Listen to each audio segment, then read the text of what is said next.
সুনির্দিষ্টভাবে 6টি মামলা দেওয়া হয়েছে। মোট 6 না 7টি মামলা, এন্টালি থানাতেও একটি মামলা হয়েছে। এই মামলাগুলোতে গুন্ডা দমন আইনকে যুক্ত করা হয়েছে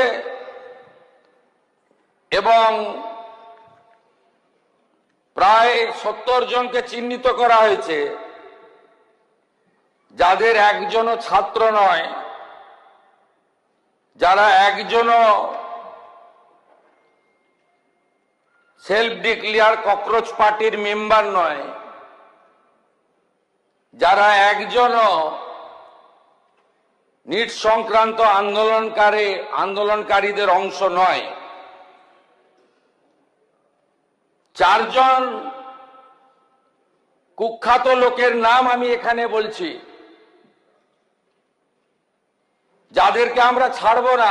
আরো বাকিগুলোর নাম তো আমি এখানে বলে সময় নষ্ট করব না। Afroz of Rajabagan, Nahid of Khidirpur, Tanvir and Nizam of Iqbalpur, Rahul Jamal of Watgunge. এই 5টা গুন্ডার নাম আমি এখানে ঘোষণা করলাম। গুন্ডা দমন আইনে এমন ব্যবস্থা নেব যাতে একদিন নয়, এই গুন্ডাদের 3 পুরুষ মনে রাখে।